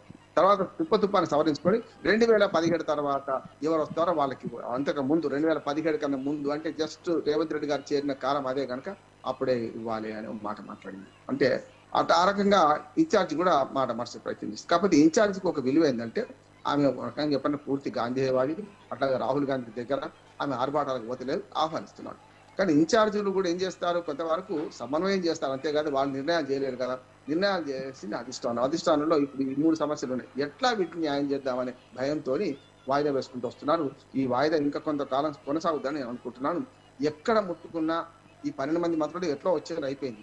మిగతా 6 విషయంలో 4కి ఇచ్చి ఇంకో 2కి ఇవ్వకుండా 2 ఆపడమా ఒకటి. పంచాయతీ ఎన్నికలు తరలిపెట్టిన ఇప్పటికీ పంచాయతీ ఎన్నికలు జరగాల్సి 1.5 ఏడాది అయిపోయింది. మున్సిపల్ మండల ఎలక్షన్స్ ఇవన్నీ కూడా 1 ఏడాది అయిపోయింది, 10 కాలం అయిపోయింది. జూన్కి ఏడాది ఏది మా ఎంపీటీసీ జడ్పీటీసీ కూడా. ఇప్పుడు ఆ ఎన్నికలు పెట్టాలంటే బీసీ రిజర్వేషన్లు అడ్డం వస్తున్నాయి. కనీసం ప్రజల ముందుకు పోవాలంటే అంటే ఎప్పుడు చేయాల్సిన పని అప్పుడు చేయకపోతే, ఒకవేళ ఆ వేడి మీదనే కాంగ్రెస్ పార్టీ పోయిన 2024 జనవరిలో సర్పంచ్ల పదవీ కాలం పూర్తి కాగానే వరుసగా ఎన్నికలు పెట్టుకొస్తే, పోయిన ఎండాకాలంలో ఏప్రిల్లో పెట్టుకొని వస్తే కొంత ఊపు మీద మళ్ళీ గెలిచేదేమో. కానీ ఇప్పుడు పరిస్థితి ఏంటంటే రైతులను మొదలుపెట్టి హామీలను మొదలుపెట్టి అనేక సమస్యలు ఎదుర్కొంటుంది. ఇప్పుడు ఇంటా బయట అనేది గెలిచి రచ్చగా ఉంటుంది కదా, ఇంట్లోనేమో ఈ పోరు ఉన్నది, ఇంటి పోరు. ఎందుకంటే ఒక 10 చెప్పి నవ్వుకుంటాను. అంటే కంటిలోని అలసు కాలులోని ముళ్ళు, ఇంటిలోని పోరు ఇంతింత కాలయ్య విశదాభిరామం అంటే ఇంటిలో పోరున్నది. ఇవన్నీ బయట కూడా ఇప్పుడు హామీల గురించి ప్రతిపక్షాలు ప్రశ్నిస్తున్నాయి, ప్రజలు కూడా ప్రశ్నిస్తున్నారు. ప్రతిపక్షాలు అంటే ఒత్తి పని చేసేది, ప్రజలు ప్రశ్నించేది అది కాదు కదా. రైతు భరోసా నుంచి మొదలుపెట్టి అనేక కార్యక్రమాలు వాళ్ళు ఒక ముద్దతి పెట్టుకున్నారు. అంటే 100 రోజులు అన్నారు, 100 పోయి ఇప్పుడు ఏడాది అర్థం అయిపోయింది ఎక్కువ తక్కువ. అదే ఈ ముద్దతి పెట్టుకోకపోతే ఆంధ్రప్రదేశ్ లో ముఖ్యమంత్రి చంద్రబాబు నాయుడు స్పష్టంగా ఆర్థికంగా కష్టకాలంలో ఉన్నాం, నేను ఇప్పుడు ఇవ్వాలి అని చేతులెత్తేసాడు. అప్పుడు ఏమనకపోయేవాళ్ళు. కానీ ప్రతిదీ ఇప్పటికి ఇప్పుడు చేస్తా అంటే రైతు భరోసా కూడా ఇవాళ ఎప్పుడు చెప్తా అంటున్నారు, పోయిన మార్చి 31 నాటి తీరుస్తామన్న రైతు భరోసా 3 ఎకరాలు దాటి ఇవ్వలేదు, ఇంకా నడుస్తూనే ఉంది, ఇంకా ఇప్పుడు ఇస్తారు అంటున్నారు. 2 వాయిదాలు ఎగ్గొట్టారు, అయిపోయింది. కనుక ప్రజల్లో కూడా వ్యతిరేకత ఉంది. ఇప్పుడు రెండింటిని ఎట్లా సమన్వయం చేసుకోవాలని కాంగ్రెస్ పార్టీ ఇబ్బంది పడుతుంది. వాళ్ళ కష్టాలు వాళ్ళకు ఉంటాయి, కానీ ప్రజలకు సమాధానం చెప్పాల్సిన బాధ్యత అధికారం ఉన్న పార్టీకి మంత్రివర్గ విస్తరణ గురించి కానీ హామీల అమలు గురించి కానీ ప్రజలు అడుగుతున్నారు. రైట్, నేను ఒకసారి శ్రీనివాస్ గారి దగ్గరికి వెళ్తాను. శ్రీనివాస్ గారు, ఇందాక మాధవి గారు మాట్లాడుతూ అసలు బీఆర్ఎస్ పార్టీ విమెన్స్ ని ఫస్ట్ టర్మ్ లో అయితే కనీసం విమెన్ లీడర్స్ ఎవరు ముందు కూడా పెట్టలేదు, మేమైతే 2 మంత్రులను ఇచ్చాము అనేటువంటి మాట ఆవిడ అంటా ఉన్నారు. అది కొంతవరకు వాస్తవమే, దాన్ని మనం అసలు కాదనలేనటువంటి సమస్యే కాదు దాంట్లో. ఇప్పుడు ఇలా చూసుకుంటే నిన్న మొన్నటి నుంచి కొండా సురేఖ గారు మంత్రివర్యులు చేసినటువంటి మాటలు ఇప్పుడు పెద్ద దుమారమే రేగుతా ఉన్నాయి. ఆవిడ అన్నటువంటి మాట ఏంది, మంత్రులు అయితే కొంతమంది పైసలు తీసుకోంది పనే చేయరు అనేటువంటి మాట ఆవిడ ఓపెన్ స్టేట్మెంట్ ఇచ్చారు. మళ్ళీ ఇవాళ 4 ఖర్చుకొని ఇవాళ పబ్లిక్లో వచ్చేసి ఆవిడ అన్నటువంటి మాట ఏంది, నేను గత మంత్రులా ప్రస్తుత మంత్రులా అనేటువంటి మాట నేను చెప్పలేదు కదా, మంత్రులు అన్న అంతే అనేటువంటి మాట అనేసి ఆవిడ చేతులు దొరుకుతున్నారు. ఎట్లా చూడొచ్చు ఈ 2 అంశాలు? నాకు తెలిసి ఆవిడ ఒక పద్ధతి ప్రకారం ప్రణాళికతోని వార్తల్లో వ్యక్తిగా నిలబడడానికి లేకపోతే ప్రస్తుత పరిస్థితులను దారి మలచడానికి చేస్తున్నటువంటి వ్యాఖ్యలుగా చూడాలి. ఎందుకంటే చాలా సందర్భాల్లో, ఒకటి కాదు, మంత్రిగా ఎన్నికైన నాటి నుంచి అంటే కాంగ్రెస్ అధికారంలోకి వచ్చిన నాటి నుంచి ఆమె కొండా సురేఖ గారి వ్యాఖ్యలు మనం చూసినాం. సమంత పైన కానీ లేకపోతే కేటీఆర్ గారి పైన కానీ చాలా సందర్భాలలో ఆమె చేసినటువంటి వ్యాఖ్యలు ఏంటంటే ఉద్దేశపూర్వకంగా కావాలనే చర్చకు తెరలేపాలని చేసినటువంటి వ్యాఖ్యలుగా చూడాలి. ఇది పదే పదే చేస్తే ఆ వ్యాఖ్యల పట్ల కానీ ఆ మంత్రి పట్ల కానీ అది అంటే బుద్ధిజీవులు ఎవరు కూడా పట్టించుకునే పరిస్థితి ఉండదు అనేటువంటిది నా అభిప్రాయం. ఆవిడ వ్యాఖ్యలను ఆ విధంగానే చూడాలి. కానీ ఎవరు ఇప్పుడు ఒక మంత్రిగా మంత్రులు డబ్బులు తీసుకోకుండా ఎవరు పని చేస్తలేరు అని మాట్లాడితే మనం ఏం చెప్తాం? ఆ మంత్రివర్గ మిత్రుల కోసం ఆమె మంత్రివర్గ సహచర మంత్రివర్గాలను ఉద్దేశించి మాట్లాడుతుందా, లేకపోతే ముఖ్యమంత్రి గారిని ఉద్దేశించి మాట్లాడుతుందా, లేకపోతే కాంట్రాక్టర్లు వచ్చి ఏకంగా సెక్రటేరియట్లోనే ధర్నా చేసినటువంటి పరిస్థితిని చూసినాం. 20% కమిషన్ తీసుకుంటున్నారని చేసినటువంటి సందర్భం చూసినాం. ఇట్లాంటివన్నీ కాంగ్రెస్ పార్టీ ప్రభుత్వాన్ని ఇరుకున పెట్టే విధంగానే చూడాలి. మరి ఆవిడ ఉద్దేశం ఏంటనేది మనకు అదే చెప్తున్నా. వీళ్ళ ఆలోచనలు ఈ అంతర్గత ప్రజాస్వామ్యం పేరిట ప్రజాస్వామ్యంలో నియంతృత్వం అనేది అవసరం.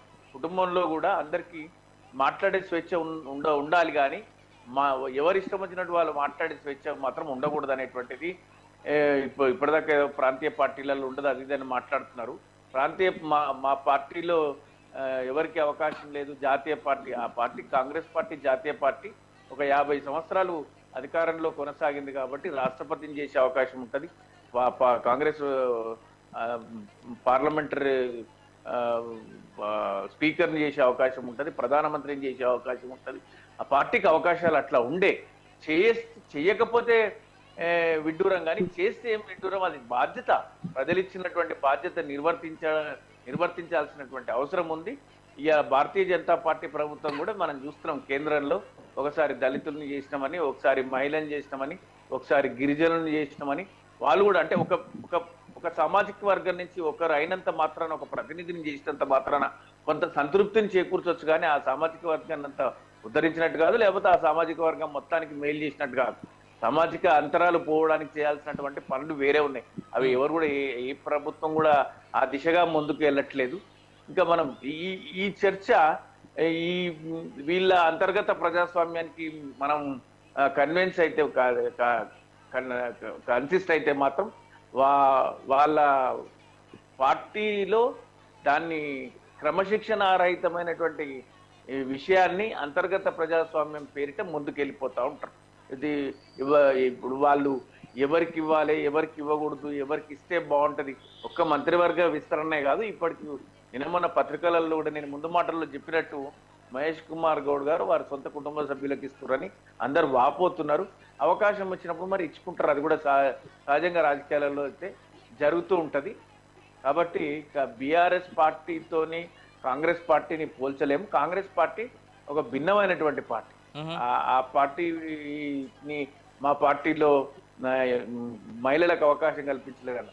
చట్టసభల్లో స్థానిక సంస్థల ఎన్నికలలో 50% మహిళలకు అవకాశం వచ్చే విధంగా మా పార్టీ చూసింది. అట్లాంటి ఒక గొప్ప నిర్ణయాన్ని తీసుకున్నటువంటి పరిస్థితి తెలంగాణ 10 సంవత్సరాలలో మహిళల కోసం మేము తీసుకున్నటువంటి పెద్ద అంశంగా దాన్ని చూడాలి. అయితే ఇప్పుడు వీళ్ళు 33% కేంద్రం కూడా ఆమోదించింది కాబట్టి రాబోయే స్థానిక సంస్థలలో మరి 33% ఇస్తారా, 50% ఇస్తారా, లేదా బీసీలకు ఇస్తారా, ఏ శాతం ఏ విధంగా అకామిడేట్ చేస్తుంది కాంగ్రెస్ పార్టీ? వాళ్ళు ఇచ్చిన హామీలను నిలదొక్కునే విషయం కావచ్చు.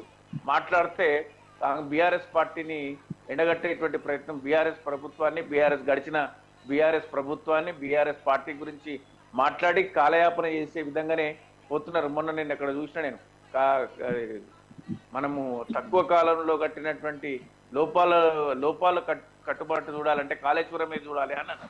అది నాకు అర్థం కాలే. మరి మనుషులను చంపేసే దిశగా అసలు మనం తవ్వడమే తెలియదు అనడానికి మనము ఎస్ఎల్బిసి చూడాలనా అనేటువంటిది నాకు అనిపించింది అప్పుడు. అంటే వాళ్ళు మాట్లాడినటువంటి మన తీరు, అంటే వాళ్ళు అనేక సమస్యలతో సతమతం అవుతుంటే గడిచిన ప్రభుత్వాన్ని నిందలు వేసేటువంటి ఆలోచనతోనే ముందుకు వెళ్తున్నారు. కానీ వాళ్ళు అంతర్గతంగా పార్టీని సమన్వయం చేయడంలో కానీ, లేకపోతే వాళ్ళు ప్రభుత్వంలో లేనప్పుడు మా ప్రభుత్వాన్ని అనేక సందర్భాల్లో మేము విమర్శించారు. సామాజిక సమీకరణాలని, లేకపోతే పార్టీలో మహిళకు ప్రాతినిధ్యం లేదని, ఇట్లా అనేక మాటలు మాట్లాడింది. మరి ఇప్పుడు 1.5 సంవత్సరం గడిచిపోయింది, ఇంకా 6 పోర్ట్ఫోలియోస్ వాళ్ళ దగ్గరనే పెట్టుకున్నారు. మీది చాలా పెద్ద అనుభవం ఉన్న పార్టీ, మేధావులు ఉన్న పార్టీ, తెలివికల్లోలు ఉన్న పార్టీ, ఇంతవరకు ఎందుకు అకామిడేట్ చేయలేకపోతున్నారు అనేటువంటిది వాళ్ళు తేల్చుకోవాల్సినటువంటి, ఇప్పుడున్నటువంటి 12 మందిలో ఏ విధమైనటువంటి సామాజిక సమీకరణాలకు వాళ్ళు సమతుల్యం పాటించారో కూడా ఆత్మవిమర్శ చేసుకోవాల్సినటువంటి అంశం ఉంది. వాళ్ళు మా పార్టీలో మేము ఏం చేయలేదు, మా హక్కుల గురించి మాట్లాడినాం, అంతేగాని అంత బాగానే ఉంది, మీడియానే గగ్గోలు పెడుతుంది, గందరగోళం సృష్టిస్తుందని మాధవి గారు మాట్లాడుతున్నారు. అది తప్పు, వాళ్ళు ఒప్పుకోవాలి. మా పార్టీలో ఖచ్చితంగా మేము అవకాశం రాని వ్యక్తులం కొట్లాడతాం, రేపు కొట్లాడతాం, సాధించుకున్న తర్వాత కలిసిపోతాం అనే మాట చెప్పుకోవాలి ధైర్యంగా. కానీ మీడియా వాళ్ళ పార్టీ మీడియాకి ఏం అవసరం ఉంటుంది, మీడియా ఎందుకు గగ్గోలు పెడుతుంది, మీడియాకు వచ్చే ప్రయోజనం ఏముంటుంది? ఆ జరిగిన విషయాలను ప్రజలకు తెలియజేసేటువంటి పని మీడియాది పని. కానీ కాంగ్రెస్ పార్టీని ఆర్పోసుకోవాలనేటువంటి ఆలోచన ఎందుకు ఉంటుంది అనేటువంటిది నాకు అభిప్రాయం. రైట్. శ్రీనివాస్ గారు మాట్లాడుతూ శ్రీనివాస్ గారనే కాదు, ఇన్ఫాక్ట్ నేను చాలా మంది రాజకీయ నాయకులు ఈ మధ్య కాలంలో ఎదుటి పార్టీని మీరు చాలా చదువుకున్న వాళ్ళు, మీరు చాలా మేధావులు, చాలా ఉన్నతమైనటువంటి వ్యక్తులు అన్నప్పుడు దాన్ని పాజిటివ్గా తీసుకోవాలో నెగిటివ్ తీసుకోవాలో నాకు అర్థం కాని సందిగ్ధత చాలా సందర్భాల్లో కనిపిస్తూ ఉంటుంది. ఇప్పుడు ఆయన చెప్పిన స్టేట్మెంట్ కూడా నాకు అలాగే ఉండింది. నేను దాన్ని పాజిటివ్గా తీసుకోవాలా లేదా దాన్ని కంప్లీట్ క్వైట్ ఆపోజిట్గా తీసుకోవాలా అర్థం కాని స్టేట్మెంట్ అది. దేని గురించి అవినాష్ గారు చెప్పండి, దేని గురించి మాట్లాడినప్పుడు చెప్పండి, శ్రీనివాస్ గారు మీరు పెద్దలు, మీకు చెప్పే అంత కాదు. కానీ గత ప్రభుత్వం చేసిన ఎంత విధ్వంసం చేసిండ్రో మీకు తెలుసు, ఎన్ని లక్షల కోట్లు అప్పు చేసిండ్రో తెలుసు. ఈ రోజు అన్ని కార్యక్రమాలు సజావుగా సాగిపోవాలి, ఇచ్చిన హామీలన్నీ మేము నిలబెట్టుకోవాలంటే కొంత సమయము అది ఉంటది. మేము ఇచ్చేటప్పుడు మిగులు బడ్జెట్ తో ఇచ్చినటువంటి రాష్ట్రం ఈ రోజు 7 లక్షల కోట్లు ప్రతి కార్పొరేషన్ లో కూడా అప్పే ఉంది. ఈ రోజు ప్రతిది కూడా మేము ఇచ్చిన పథకాలు అమలు చేయాలంటే కొంత సమయం పడుతుంది. కాబట్టి మేము స్లోగా దాన్ని తీసుకెళ్లడం జరుగుతుంది. కానీ మీకు తెలియంది కాదు, మీకు ఇక్కడ ఈ రోజు బడ్జెట్ ఎట్లా ఉంది, మన తెలంగాణ పరిస్థితి ఏంటనేది మీకు తెలియంది కాదు.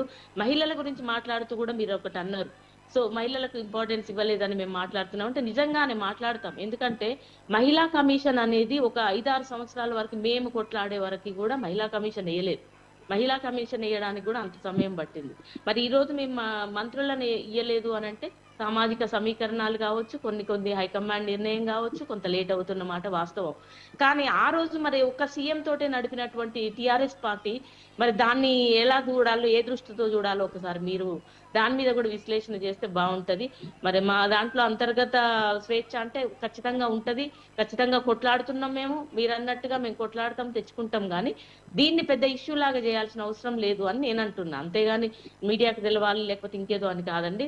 మేము చెప్పేది ఏంటంటే మేము కొట్లాడుతున్నాము, అందుకే కదా మాట్లాడింది కూడా, అందుకే మాకు పదవులు వస్తున్నాయా రావట్లేదా, ఖచ్చితంగా రావాలి. లిస్ట్ వచ్చేసిన తర్వాత మేము కొట్లాడినా కూడా వేస్ట్ అని చెప్పేసి అని ముందే లిస్ట్ రాకముందే మేము ఒకసారి అడిగి చూడడం జరిగింది. ఖచ్చితంగా మీకు ప్రియారిటీ ఉంటుందని మహేష్ కుమార్ గౌడ్ గారు వాగ్దానం కూడా చేసిండు, మాకు మాట ఇవ్వడం జరిగింది. దానికోసమనే మళ్ళీ మేము ఇప్పుడు అక్కడేం ఎలాంటి గొడవలు లేవు, ఎలాంటి అడగడం లేదు, అయిపోయింది, మాకు సమాధానం దొరికింది కాబట్టి మేము ఆశతో వేచి చూస్తున్నాము. ఖచ్చితంగా మాకు కూడా ఇంపార్టెన్స్ వస్తుందని.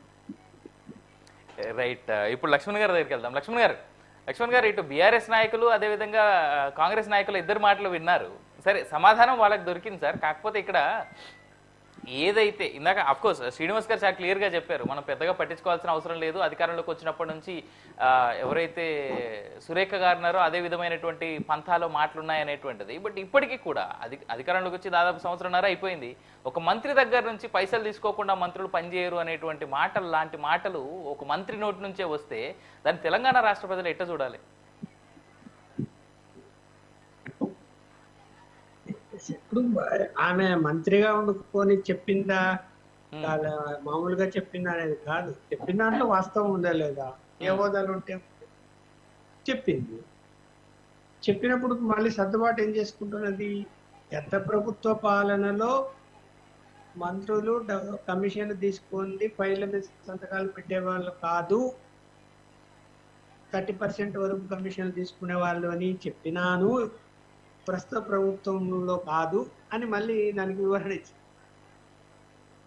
సరే, వివరణ ఇచ్చినా ఇవ్వకపోయినా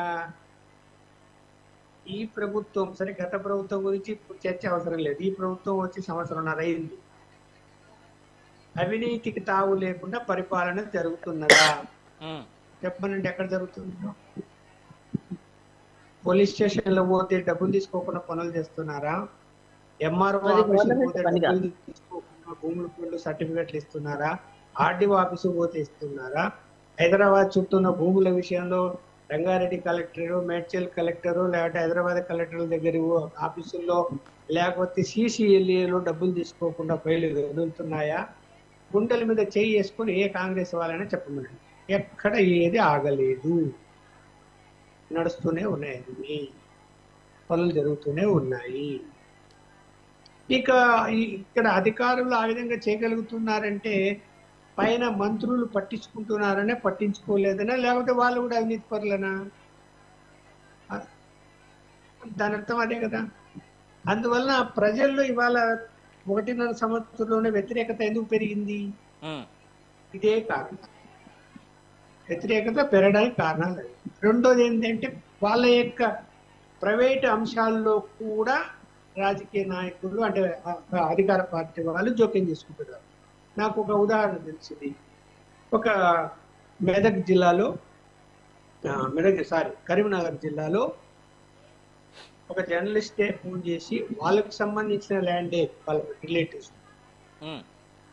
ఆ ఊర్లోని కాంగ్రెస్ నాయకుడు పిలిచి, అది ఎకరా 10 లక్షలు అయితే 2 లక్షలు ఇస్తాను, 4 ఎకరాలు ఉంది, రిజిస్టర్ చేయించేయని వాడిని బెదిరించి ల్యాండ్ ఊరికి చెడిపోయి, ఊరిచ్చి వదిలి వెళ్ళిపో. ఏం చెప్పాలి చెప్పండి? ఎప్పుడైతే సరే ప్రభుత్వంలో అవినీతి ఉన్నది అన్నది ప్రజలు జీర్ణించుకుంటారు, పోనీలు 10 రూపాయలు ఖర్చు పెడతాను, నా పని జరగాలి. ఎప్పుడైతే ప్రైవేటు యొక్క ఆస్తుల జోలికి వస్తారో, లేదా వాళ్ళని బెదిరించి బ్లాక్మెయిల్ చేసి డబ్బులు వసూలు చేస్తారో, అప్పుడు వ్యతిరేకత పెరుగుతుంది. అప్పుడు ఏమైతుంది, ఆ ఊర్లో అతనికి అలా జరిగితే ఊరంతా తెలియదా? ఊరంతా తెలుస్తుంది. తెలిసి అందరూ భయపడతారు కదా, ఏంది గవర్నమెంట్ ఇట్లా ఉంది, ఏమో ఆడి భూమి లాక్కుంటారు, ఇద్దరు మంది లాక్కుంటారేమో అని, అరే గవర్నమెంట్కి అనవసరంగా ఓట్లు వేసామనుకుంటారు లేదా అనుకుంటారు. ఇవన్నీ మానిటరింగ్ చేస్తూ అట్లాంటివి జరగకుండా ఒక సిస్టంలో ఉంటూ కంట్రోల్ చేయడానికి ప్రాంతీయ పార్టీలకు అవకాశం ఎక్కువ ఉంటుంది, జాతీయ పార్టీలకు తక్కువ. ఎందుకంటే అంత టైం వీళ్ళకు ఉండదు. ప్రాంతీయ పార్టీలకి అయితే నెట్వర్క్ చాలా క్లియర్ గా ఉంటుంది, విలేజ్ టు విలేజ్, విలేజ్ నుంచి టాప్ వరకు నెట్వర్క్. ఎవడైనా తప్పు చేసినా కూడా ఫోన్ చేసి తిట్టి అరిచి ఇలా ఎందుకు చేస్తున్నారా అలాంటి పిలిపించి మాట్లాడు. ఈ ప్రభుత్వాలు మానిటరింగ్ లేదు, ఎవరు మానిటరింగ్ చేస్తారు? మానిటరింగ్ లేకపోతే ఏమైపోతుంది, అరాచకాలు జరుగుతుంది. అసలు ఆడ ఎస్ఐ కానీ లేకపోతే ఎంఆర్ఓ కానీ ఆర్టీఓలు కానీ ఎమ్మెల్యేలు కూడా లెక్క పెట్టరు. అలాంటి పరిస్థితుల్లో ఇవాళ ప్రభుత్వం కొనసాగుతుంది, నో డౌట్. కొన్ని ముఖ్యమంత్రి గారు ఏదైనా రివ్యూ చేసి మానిటరింగ్ చేస్తున్నాడా, ఇంటెలిజెన్స్ రిపోర్ట్స్ తెప్పించుకుంటున్నాడా, ఏం జరుగుతుంది అంటే ఎవరి మీద ఆయన తెప్పించుకున్నా కూడా యాక్షన్ తీసుకోవాలి. ఒక్కరు ఎవరైనా అవినీతికి అతీతంగా శాసనసభ్యుడిగానో మంత్రిగానో పనిచేస్తుంటే మనం ఆయనకు దండం పెట్టచ్చు. రైట్. లక్ష్మణ్ గారు ఒక చిన్న పాజ్ సార్, నేను మీ మాటకి ఒక మాట చెప్తా. పాపం రేవంత్ రెడ్డి గారు సీఎం అయినప్పటి నుంచి ముళ్ళ కుర్చీ మీద కూర్చున్నట్టే ఉన్నది ఆయన పరిస్థితి అయితే చూస్తూ ఉంటే. నాకు తెలిసి చాలా హ్యాపీగా తెలంగాణ రాష్ట్ర పరిపాలన ఫుల్ గా ఎంజాయ్ చేస్తున్నాడు. ఆయన ఎవరు చెప్పారు ముళ్ళ కూర్చుంది? ఆయన నిర్ణయాలు తీసుకుంటున్నాడు, అన్ని విధాలుగా ఢిల్లీకి వెళ్తున్నాడు, ఢిల్లీ వాళ్ళని సాటిస్ఫై చేస్తున్నాడు. ఇప్పటికి 40 సార్లు ఢిల్లీ వెళ్ళొచ్చింటాడు సంవత్సరంలో. ఎక్కడ ముళ్ళకి తింటున్నాడు? ఆయన ముఖంలో ఎక్కడన్నా మనకు ఆవేదన ఆందోళన కనబడిందా? లేదే, లేదు లేదు. ఇది ఆవేశం కనబడుతూ ఉంటుంది. ఇష్టం వచ్చినట్టు తిరుగుతుంటాడు అందరినీ, జర్నలిస్ట్ కూడా తిడతాడు. ఈ కల్చర్ అక్కడి నుంచే వచ్చింది మనకి. తిట్ల కల్చర్ ఇంతకు ముందు లేకుండే, గత 10 ఏళ్ల నుంచి స్టార్ట్ అయింది. అది బీఆర్ఎస్ గవర్నమెంట్ స్టార్ట్ అయిపోయింది. కాదండి, కాదు మాధవి గారు, బీఆర్ఎస్ స్టార్ట్ చేసినప్పుడు కూడా మనం కంట్రోల్ చేయొచ్చు కదా, దాన్ని కంట్రోల్ చేస్తేలే బాధ. అది ఇక్కడ ప్రాబ్లం లేదు, ఇక్కడ స్టార్ట్ అయిందని కాదు, ఇక్కడ ఎండ్ పాయింట్ అనేటువంటిది ఇంపార్టెంట్.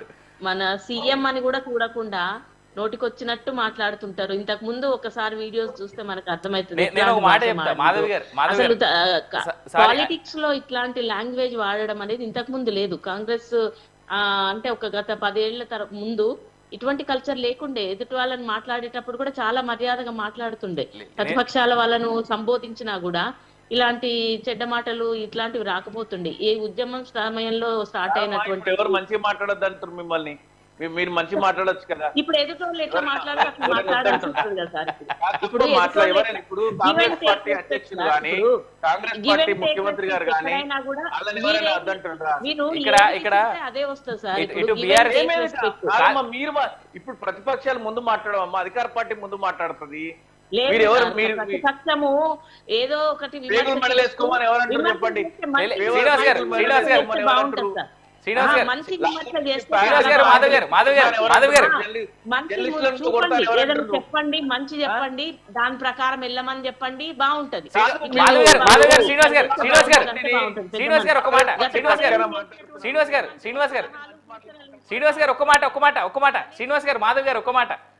ఒకటే మాట చెప్తా నేను, ఒక మాటతో చెప్తా, అది మీకు అర్థమైపోద్ది. తాము నేర్పిన విద్య నీరజాక్ష అని చెప్పేసి ఒక స్టేట్మెంట్ ఉంటుంది మనకి, పురాణాల నుంచి మనం చూసుకునేటువంటి మాట.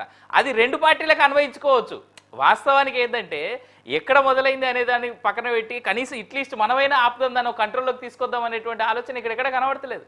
హవెవర్, ఈ పూట నాతో పాటు డిబేట్లో పాల్గొన్నందుకు మాధవి గారికి, శ్రీనివాస్ గారికి, లక్ష్మణ్ గారికి, రామ్మోహన్ గారికి ధన్యవాదాలు. మరో డిబేట్లో మళ్ళీ కలుద్దాం. ఇక్కడ ఫైనల్గా ఒక మాట చెప్పదలుచుకున్నా నేను.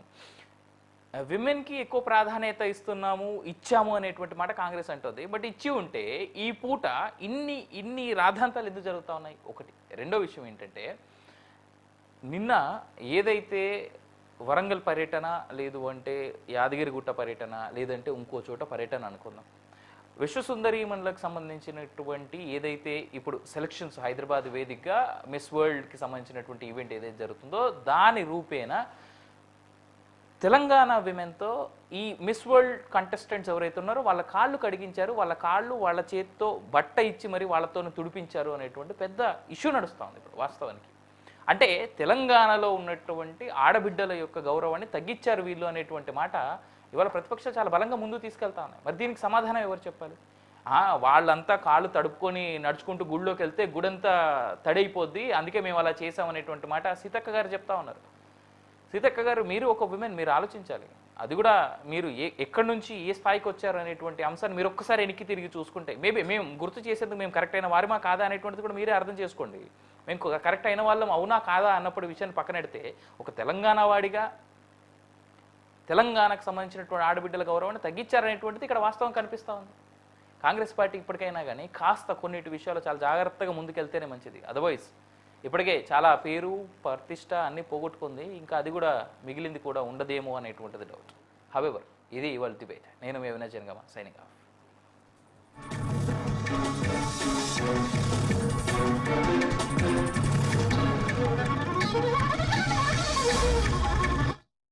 Master Minds the pride of India. Commerce విద్యా చరిత్రలో కని విని ఎరుగని ఫలితాలు కేవలం 6 నెలల్లో. CA కోర్సుల్లో 3 ఆల్ ఇండియా ఫస్ట్ ర్యాంకులు సాధించిన ఏకైక సంస్థ Master Minds the pride of India. మన VVIT university absolute discipline, absolute education. Intermediate CEC విద్యార్థులకు CEC తో పాటు CMA ఫౌండేషన్ బోధించే విద్యా సంస్థ మాస్టర్ మైండ్స్. సుమారు 600 గంటల పాటు CMA ఫౌండేషన్ బోధన మాస్టర్ మైండ్స్. మన VVIT university absolute discipline, absolute education. Master Minds the pride of India. Inter, MPC, BIPC, MEC, CEC చదివిన విద్యార్థులకు CA మరియు CMA ఫౌండేషన్ కొరకు నూతన బ్యాచ్లు ప్రారంభం. మన VVIT university absolute discipline, absolute education. MPC, BIPC విద్యార్థులకు ఒక వరం CA, CMA కోర్సులు. CA, CMA చదివే విద్యార్థుల్లో 40% మంది MPC, BIPC విద్యార్థులే. Master Minds. మన VVIT university absolute discipline, absolute education. Master Minds the pride of India. గత 6 సంవత్సరాలలో CA, CMA ఫలితాలలో 12 ఆల్ ఇండియా ఫస్ట్ ర్యాంకులు. Master Minds the pride of India. మన VVIT university absolute discipline, absolute education. Inter, MEC చదివే విద్యార్థులకు సుమారుగా 1000 గంటలు CA foundation బోధిస్తున్న విద్యా సంస్థ. ఇతర విద్యా సంస్థల్లో చదివే విద్యార్థులను అడిగిన తరువాతే మాస్టర్ మైండ్స్ లో చేరండి. మాస్టర్ మైండ్స్ కామర్స్ చదవాలనుకునే 10th ఇంటర్ విద్యార్థుల తొలి ఎంపిక. అప్పుడు ఇప్పుడు ఎప్పుడు ఆంధ్ర హాస్పిటల్స్, మన హాస్పిటల్స్. అప్పుడు ఇప్పుడు ఎప్పుడు ఆంధ్ర హాస్పిటల్స్, మన హాస్పిటల్స్.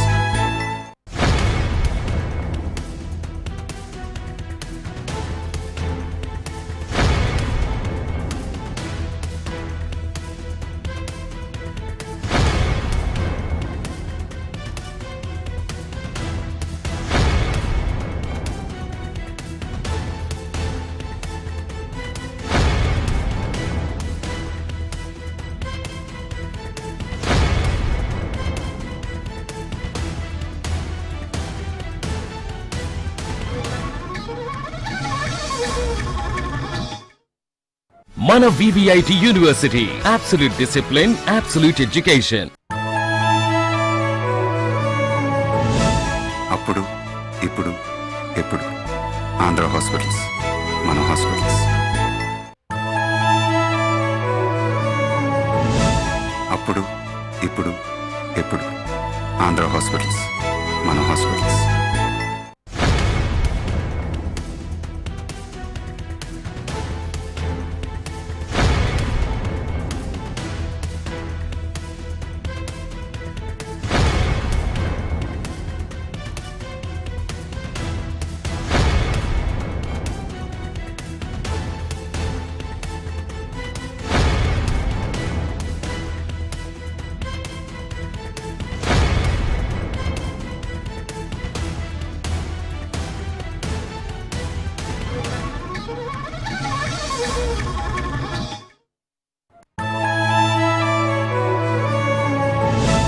అప్పుడు ఇప్పుడు ఎప్పుడు ఆంధ్ర హాస్పిటల్స్, మన hospitals.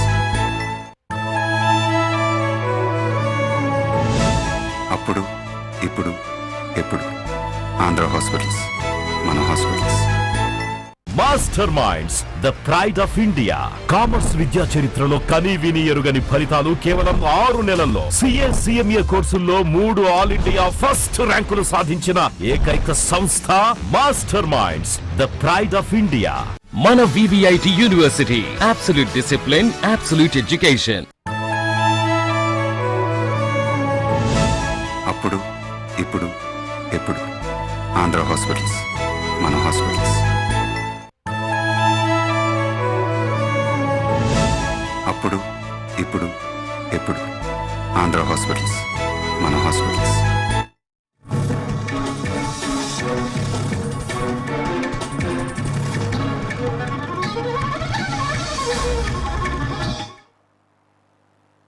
Welcome to news 360. This is Bhavani. ఇక డీటెయిల్స్ చూస్తే వ్యవసాయ శాఖపై సీఎం రేవంత్ రెడ్డి సమీక్ష నిర్వహించారు. వానాకాలం పంటలకు సన్నద్ధం అవ్వాలని సీఎం ఆదేశించారు. రైతులకు ఇబ్బంది కలగకుండా చర్య తీసుకోవాలని సూచించారు. నకిలీ విత్తనాల అమ్మకాలపై కఠిన చర్య తీసుకోవాలని తెలిపారు. రైతులకు ఎరుపుల కొరత అలాగే లేకుండా చూడాలని కూడా వెల్లడించారు. అన్ని జిల్లాల కలెక్టర్లతో మాట్లాడాలని సీఎస్ కు రేవంత్ రెడ్డి ఆదేశించారు.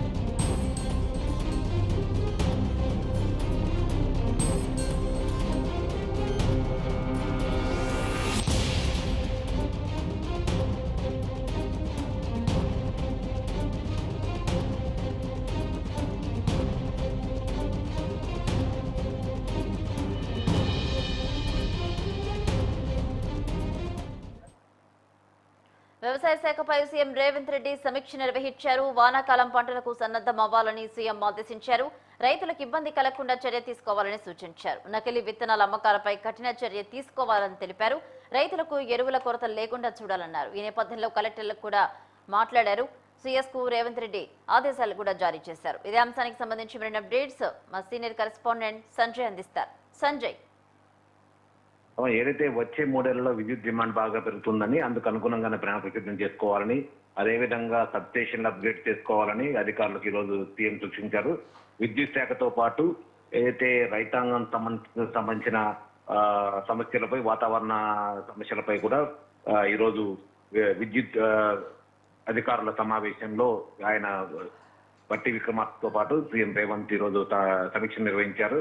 ప్రధానంగా రాబోయే కాలంలో విద్యుత్ సంబంధించిన అంశాలు కావచ్చు, రైతులకు అనుగుణంగా ఎటువంటి సదుపాయాలు అందుబాటులో ఉంచాలనే దానిపై ప్రధానంగా ఆయన చర్చించినట్టు తెలుస్తుంది, అధికారులతో చర్చించడం జరిగింది.